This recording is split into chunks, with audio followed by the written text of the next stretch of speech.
북한 젊은이들이 이등병의 편집이란 노래 부를 때 예. 제가 딱 들어보니까 이거 북한 노래 아닌 거예요. 이거 분명. 근데 막 공개적으로 불러서 아 저게 딱 남한 노래 같은데 긴가민가 했거든요.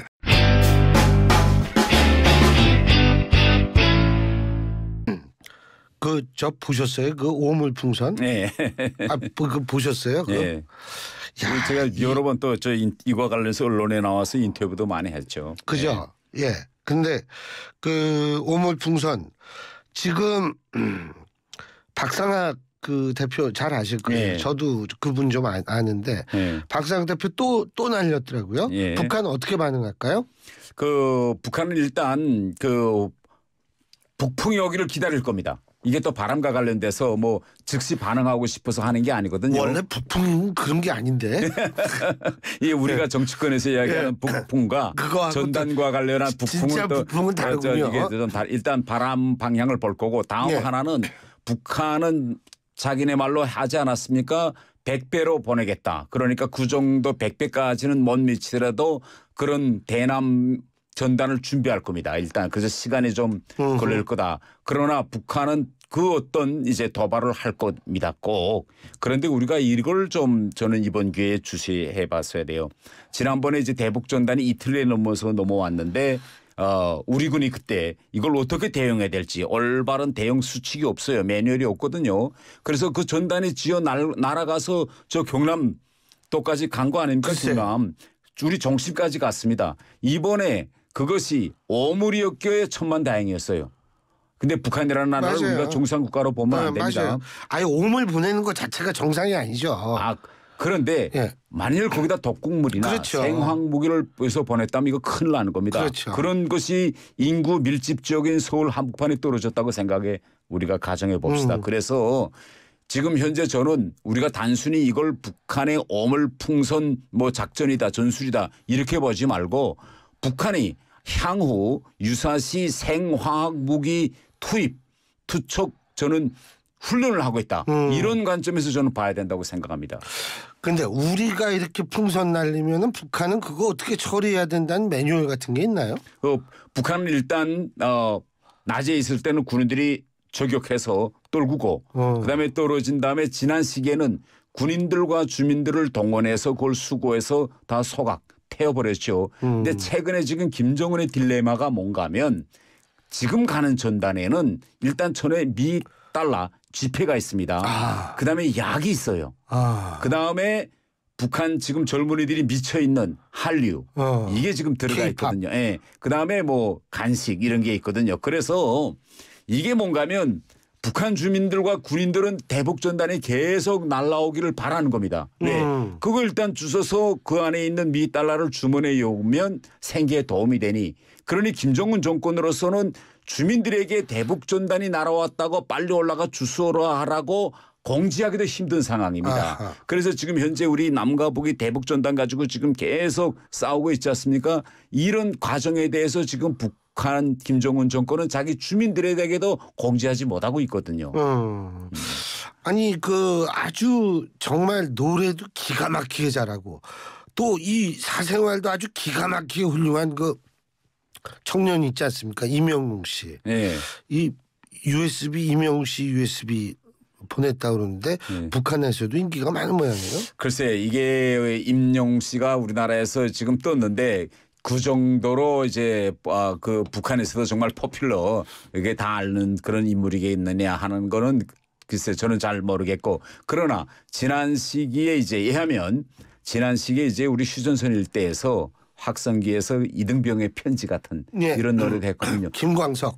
저 같은 사람은요 북한 젊은이들이 이등병의 편집이란 노래 부를 때 제가 딱 들어보니까 이거 북한 노래 아닌 거예요. 이거 분명. 근데 막 공개적으로 불러서 저게 딱 남한 노래 같은데 긴가민가 했거든요. 근데 아니라 다를까 후에 당국이 이제 그 노래 금지시켰거든요. 그런데 왜 이런 현상이 일어나는가 하면 휴전선 일대 나와서 군사복무하고 있는 북한 젊은이들은 10년을 휴전선에 있습니다.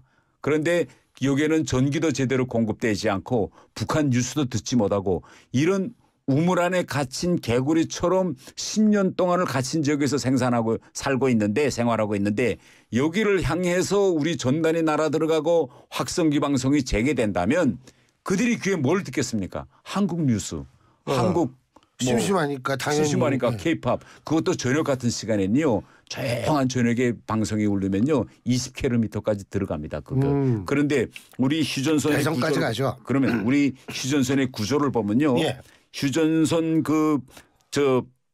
DM 밀리터리 디마케이션 라인 그 휴전선으로부터 쭉 내부 거의 한 50km 혹은 이 지역 내에 북한군이 밀집되어 있습니다. 북한은 공격형 구조니까 70여만에 달하는 10대 20대 젊은이들이 나와 있거든요. 이들이 10년 동안 계속 전단 주워서 보고 우리 학생회 방송 듣는다고 생각해 보세요. 이건 북한 체제를 흔드는 일입니다. 단순한 심리전이 아니라. 그래서 김정은 조건이 이렇게 아예 과잉 반응을 하고 있고 아니 4.27 판문점 선언 때 김정은이 문재인 대통령을 만나서 제일 먼저 요구한 게 뭡니까? 확성기 방송 재받고 달라. 대북 전단 좀 보내지 않게 해달라. 이거 아닙니까? 그 정도로 이것이 북한의 제를 흔드는 그런 이슈다라고 말씀드리겠습니다.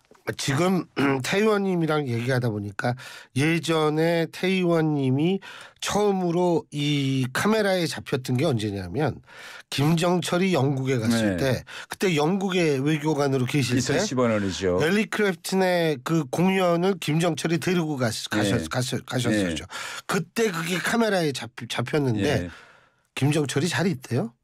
글쎄요. 그 이후에는 제가 김정철의 근황에 대해서는 전혀 모르고 있고 단 제가 놀란 건 이겁니다. 아니 김정은 정권이 김정은 형제가 북한의 젊은이들을 향해서는 정말 남한 드라마나 외국 음악 이런 걸 듣지 말라고 하고 본인들은 에릭 클랩턴 완전히 광팬이거든요. 그러니까 거기까지 가서 그거 보고 있죠. 그거 광팬인 정도가 아니라 거의 에릭 클랩턴 수준은 아니지만 거의 비슷한 정도의 수준에서 기타로 에릭 클랩턴의 노래를 다 칩니다. 그러면 생각해 보세요. 예술적 재능이 있군요. 그 정도로 친다는 건요. 아침부터 저녁까지 계속 듣고 연습해 보았다는 거 아니겠습니까? 그렇죠. 예. 그러니까 그 김정철이 같은 친구가 이제 딱 가기 전엔 북한 대사관에 연락을 하겠죠. 내가 가는데 나 에릭 클랩턴 공연을 봐야겠다. 그럼 이제 대사관에서 막 표 구해가지고 이제 하는 거죠. 그렇죠. 아이고, 참 근데 김주애는 진짜 후계자라고 보세요? 우선 지금 현재 나타난 정황을 보면 후계자 구도로 딱 가고 있습니다. 왜냐면요, 북한에서 이제 그 카메라로 사진을 찍을 때 어떻게 서야 된다는 게 딱 정해져 있습니다. 간부들은 어디에 서고 1인자는 어디에 서고 2인자는 어디에 서고가 딱 보는데 지금까지 나타난 정황을 보면 김주애가 후계자가 서야 할 자리에 딱 서고 카메라 각도도 딱 그렇게 맞추고 있습니다. 지금. 근데 김주애가 후계자라면 김주애가 입었던 옷이 지금 북한 유치원에서 인기를 했는데 돈 있는 사람들. 그런데 감히 후계자가 입었던 옷을 흉내내서 입으면 이거 숙청내야 되는 거 아니에요? 어디 감히? 아니 근데 이번에 그 시스루 옷은 이게 이번에 우리 언론에서 좀 과도하게 평가한 것도 있는데 북한에서는 이게 많은 여성들과 특히 애들도 그런 거 입는 옷이에요. 그런데 왜 이번에 그 시스루 옷이 그렇게 조명을 받았는지 잘 모르겠고 지금 북한에서 지금 젊은 중학교 그다음에 이제 초등학교 학생들 속에서 여학생들이 김주애는 저렇게 머리를 기르는데 왜 우리는 딱 이렇게 단발 또 규정이 있어요. 몇 센치까지. 왜 이렇게 우리는 단발머리를 해야 되느냐. 엄청 불만이 많다는 거 아닙니까? 그리고 김주애는 언론에 나올 때 한 번도 학생 교복을 입고 나와본 적이 없어요. 그렇죠. 성인처럼 이런 옷을 입고 나왔는데 근데 북한에는 절대 공식 장소에 교복을 입어야지 저렇게 김주애처럼 아주 자유분방한 옷을 입을 수가 없거든요.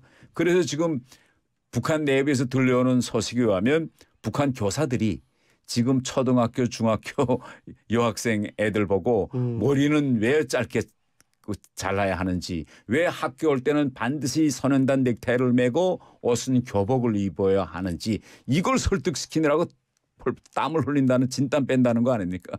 근데 북한이 굉장히 가부장적인 국가인데 거기에 여성을 이 차기로 낙점한다는 게 쉽지가 않을 텐데 말이에요. 당연히 쉽지 않죠. 그런데 최근에 보면 그래서 저는 김정은이가 이걸 오랫동안 단번에 이 지도자로 후계자로 만들기는 힘드니 아이 때부터 오랫동안 북한 주민들한테 계속 모습을 보여서 노출시켜서 서서히 예. 결국은 각인시키려고 하지 않느냐. 예. 왜 아들도 있는 걸로 알고 있는데 아들 글쎄요. 제가 북한을 떠날 때까지 제가 2016년에 떠났는데 그때는 아들이 있다는 얘기는 전 듣어보지 못했어. 그 이후에 아들이 김주혜의 존재는 들어보셨군요. 네, 딸이 있다는 건 딸이 들어봤죠. 네. 아니 그게 참 신기하더라고요. 네. 그리고 아니 제가 그 유치원에서 뭐 그렇게 김주혜 비슷한 옷 네. 입고 있고 그러니까 우리나라 많은 분들이 아마 이렇게 생각하실 텐데 뭐 북한은 다 못 산다. 근데 북한이 빈부의 격차가 제가 볼 땐 우리나라의 한 몇백 배 더 큰 것 같아요. 아, 대단하죠. 이게 빈부의 격차 이제 북한에서도 네. 지방에 있던 그런 일반 주민들이 평양시와에 올라와 보고 혀를 찹니다. 양극화 현상, 빈부의 격차라는 건 대비도 안 돼요. 지금 북한도 어찌 보면 평양시는 우리 한국처럼 변화되고 있습니다. 지방에서는 하루에 3끼 밥 먹기도 힘든데 평양에 올라와 보면 돈 있는 집들은 집에서 반려견, 애완견을 키우거든요. 그리고 평양시 거리를 가보면 우리처럼 이렇게 애완견을 이제 목줄해가지고 길거리에 다니고 이런 걸 보면 막 지방에서 올라온 사람들은 막 미치는 거죠. 그렇죠. 네, 그리고 이 평양시에만 올라와도 커피점, 차점이 대단히 많아요. 커피집이. 네, 커피집이. 그런데 지나가다가 이제 저 같은 평양 안에서도 주민들 속에서 지나가다 보면 그 커피 큰 잔이 있고 작은 잔이 있어요. 그게 작은 잔은 $3, 큰 잔은 한 $5 이렇게 커피가 비싸거든요. 그런데 돈 있는 사람들이나 돈 있는 집 자녀들은 아무렇지 않게 그걸 소비하거든요. 그 사람들 돈은 어디서 이렇게 벌었죠? 뭐 장마당을 이용해서 이렇게 버는 방법도 있고 또 국가의 권력을 이용해서 실제 우리나라 같은 경우에는 그걸 뭐 독과점이라고 할 수도 있겠는데 북한에서는 무역할 때 와크라고 하거든요. 그런 특정 무역회사나 특정 인물이 어떤 무역 지표는 본인만 이제 딱 챙길 수 있는 이런 여러 가지 수단을 통해서 돈을 벌어들이고 있는 거죠. 아이 뭐 사실은 태영호 의원님 같은 경우에는 북한에서 최고의 엘리트 코스로 쫙 이 하셨던 분인데 그런 독과점, 독점 하나 못 따셨는 모양이죠. 저는 외교관이었으니까 예, 그런 거 못했는데. 농담이에요. 예. 근데 또 한 가지 아까 그 오물풍선으로 돌아가서 일부 보도에 따르면은 지금 북한에서 그 군인이 탄 선박이 침몰을 해서 90명이 사망, 90명 이상이 사망을 했고 그거를 이 북한 당국은 철저히 막으려고 했는데 아무래도 못 막아서 이 얘기가 다 이해해서 좀 동요가 심해가지고 뭐 방사포도 18발 한꺼번에 쏘고 말이에요. 오물풍선 보내 이렇다라는 얘기인데 동의하십니까? 아, 충분히 그런 가능성이 있다고 봅니다. 왜냐하면 북한이라는 체제의 특성은요.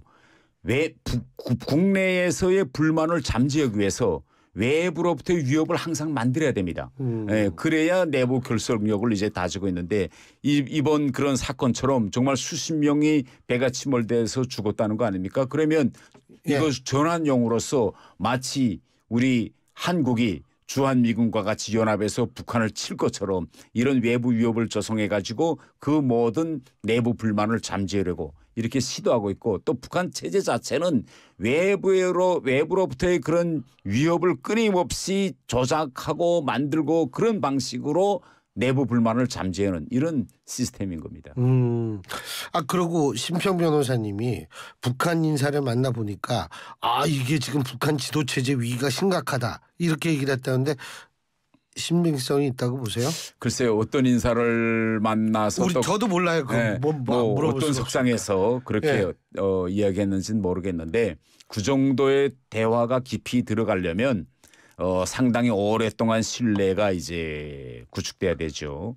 그 말인즉슨 만난 지 얼마 안 되면 그런 얘기를 북한 사람들은 안 한다 이거죠. 그 초면에서는 거의나 이제 안 할 겁니다. 저 같은 경우에도 영국에서 오래 근무했는데 오래 근무하다 보면 인간적으로 친해지는 한국인들이 있게 돼요. 그리고 또 뭐 골프장도 좀 같이 다니고 소주도 같이 마시고 이런 사람들이 생깁니다. 그러면 이 정도 오랫동안 친분이 생기고 신뢰가 생기면 이제 그런 내부 지금 뭐 북한 어떻게 돌아가느냐 이런 말 같은 거 이제 오고 갈 때는 그렇게 자기의 그런 심정을 얘기할 수도 있는데 어떤 분을 만나서 어느 정도의 신뢰관계 속에서 그런 얘기가 오가 있는지는 제가 단정할 수는 없습니다.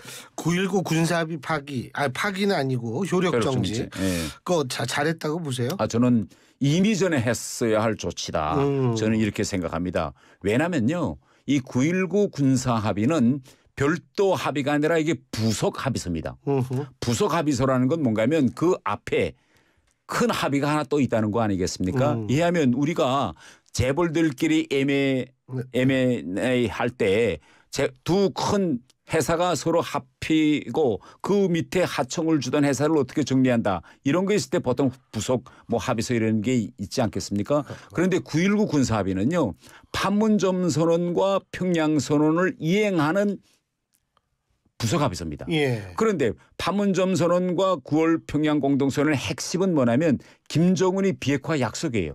근데 김정은이 깨버렸잖아요. 비핵화 안 하겠다고. 예. 그다음에 다른 하나는 그 약속을 깨버렸을 뿐만 아니라 9.19 군사합의 핵심은 결국은 휴전선 지역에서 충돌을 억제하고 양측 사이의 적대 행위 전면 중지입니다. 그런데 그런 걸 해놓고 북한은 3,200번을 어기고 우리 남북 연락사무소 폭파하고 우리 서해 공무원이 표류했을 때 시신을 즉각 사살하고 불태워버리고 얼마나 많은 적대적 행위를 했습니까? 그럼에도 불구하고 우리는 지금까지 그런 9.19 군사합의의 수적이 정말 얽매여 가지고 아무것도 못하고 있었거든요. 그래서 우리 국민의 생명과 안전, 재산권을 지키려면요. 이런 경우에는 어떻게 해야 되는가 하면 북한이 이러이러한 도발 행위를 했을 때 우리도 이런 행동을 할 수 있다는 그런 비례대응을 정확히 보여주어야 6.25 때와 같은 그런 이제 전쟁 같은 걸로 막을 수 있거든요. 그래서 이번에 정부가 좀 저는 때늦은 감이 있다 이렇게 생각합니다. 긴장감은 올라간다. 다른 쪽에서 그런 얘기 하잖아요. 아니 저는 이렇게 생각해요. 일시적이나마 긴장감은 올라갈 수 있겠죠. 그런데 저는 지금까지 우리 인류 역사를 보면요.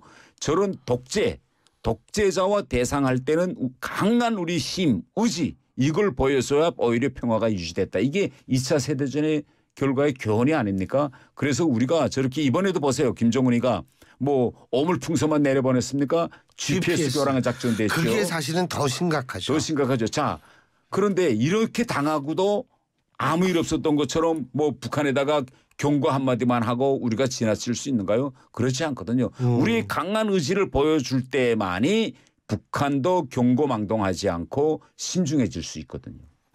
맞습니다.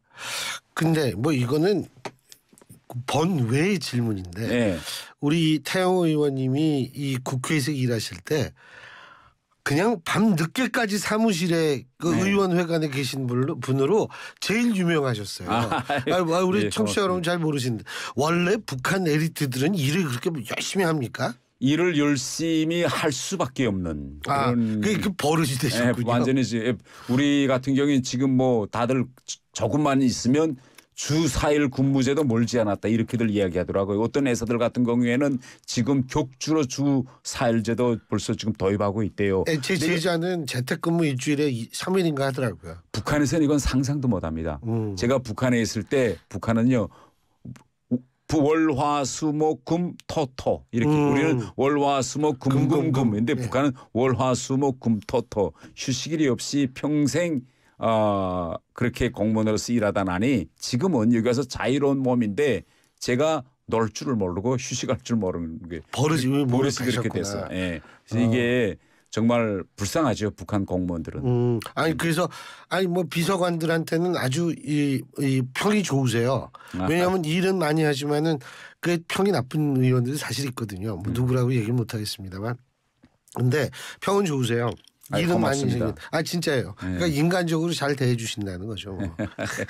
근데 조만간에 간단하게 이 남북 간의 긴장감이 더 올라갈 거라고 보세요? 아니 전 이상 더 올라갈 것 같지 않습니다. 우리가 이걸 좀 생각해 봐야 돼요.